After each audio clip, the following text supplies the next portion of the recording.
Assalamualaikum warahmatullahi wabarakatuh. Selamat pagi anak-anakku kelas 6 MI Muhammadiyah Karanganyar. Berjumpa lagi dengan Bu Anita pagi ini dalam mata pelajaran Bahasa Indonesia. Pada kesempatan hari ini kita akan belajar tema 9 KD 3.9 menelusuri tuturan dan tindakan tokoh serta penceritaan penulis dalam teks fiksi. Poin yang pertama menyebutkan tokoh utama dan tokoh tambahan. Teks fiksi merupakan teks yang berisi cerita berdasarkan imajinasi penulis.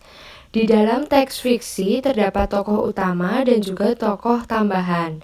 Nah, tokoh utama merupakan tokoh yang menjadi pembicaraan utama pada teks tersebut.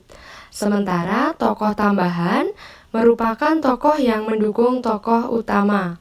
Salah satu cara menentukan tokoh utama dengan cara mengetahui seberapa sering tokoh itu dimunculkan dalam teks. Selain berdasarkan seberapa sering tokoh itu dimunculkan, kita juga dapat menentukan tokoh utama berdasarkan jalan ceritanya. Misalnya, tokoh yang sedang mengalami permasalahan seperti yang diceritakan pada teks tersebut. Contoh teks fiksi adalah cerpen, novel, dan dongeng. Kemudian, di dalam teks fiksi terdapat unsur-unsur yang ada di dalamnya. Ada tema, tokoh, alur, konflik, klimaks, latar, amanat, sudut pandang, dan penokohan. B. Menjelaskan isi cerita. Di dalam teks fiksi terdapat percakapan para tokoh. Percakapan itu menunjukkan permasalahan atau topik yang dibicarakan pada teks tersebut. Dengan demikian, kita bisa membuat ringkasan cerita berdasarkan isi percakapan para tokoh. Di dalam teks fiksi juga terdapat kejadian yang dialami oleh para tokohnya atau kegiatan yang dilakukannya. Nah, kejadian atau kegiatan ini menjadi bagian dari cerita dalam teks fiksi. Penulis menceritakan siapa tokohnya, apa yang dialaminya, kapan terjadinya permasalahan, di mana terjadinya permasalahan itu, dan bagaimana menyelesaikan permasalahan itu. Nah, ini merupakan isi keseluruhan dari cerita teks fiksi. Poin yang selanjutnya, C. Menemukan bagian-bagian penting di dalam teks. Nah, teks fiksi dapat diringkas dalam bentuk diagram. Nah, sebelum kita meringkasnya, kita harus menemukan bagian-bagian penting yang terdapat pada teks tersebut. Harus kita catat dulu.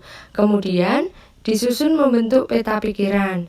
Nah, bagian-bagian penting ini berupa tokoh cerita dan peristiwa yang ada di dalam cerita. Selanjutnya, poin D, menceritakan isi cerita dalam bentuk diagram. Di dalam peta pikiran, kita dapat memuat tokoh-tokoh, peristiwa atau permasalahan yang dialami para tokohnya. Selain itu, penjelasan mengenai akhir dari peristiwa juga dapat dicantumkan menjadi bagian dari isi teks fiksi. Nah, selanjutnya, silakan perhatikan diagram berikut. Nah, ini adalah contoh diagram yang memuat keseluruhan dari teks fiksi. Di dalam diagram itu terdapat judul teks, kemudian ada rinciannya, siapa tokohnya, apa peristiwanya, kapan, di mana, mengapa, dan bagaimana. Selanjutnya, poin E, tokoh dan alur dalam teks fiksi. Sebelumnya, kita sudah mempelajari tokoh-tokoh yang terdapat pada teks fiksi. Ada tokoh utama dan tokoh tambahan. Selain itu, ada kejadian yang diceritakan dalam teks fiksi tersebut. Nah, permasalahan tersebut merupakan konflik sebuah cerita. Suatu permasalahan yang terjadi dalam cerita memerlukan penyelesaian. Sehingga, dalam sebuah cerita selalu ada penyelesaian masalah. Setelah permasalahan diselesaikan, akan ada sebuah pesan, kesan, atau manfaat yang didapat dari setiap cerita fiksi. Ketika kita sudah dapat menentukan tokoh cerita dalam teks fiksi, kita dapat menentukan peristiwa yang dialami oleh tokoh-tokohnya. Nah, peristiwa yang dialami dapat dicermati lagi lebih lanjut seperti kapan, di mana, dan mengapa terjadi peristiwa tersebut. Nah, setelah itu, kita dapat mengetahui permasalahan yang terjadi dan penyelesaiannya. Bagian-bagian itu dapat disusun menjadi alur cerita. Nah, di dalam teks fiksi ini, alur cerita juga bisa disebut dengan jalan cerita.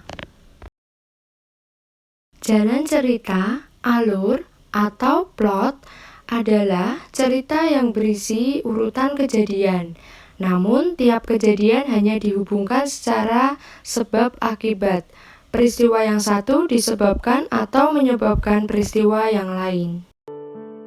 Poin yang terakhir, F. Menyusun cerita fiksi berdasarkan urutan potongan gambar.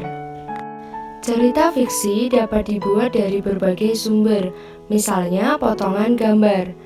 Kita dapat membuat cerita sesuai dengan potongan gambar yang disajikan.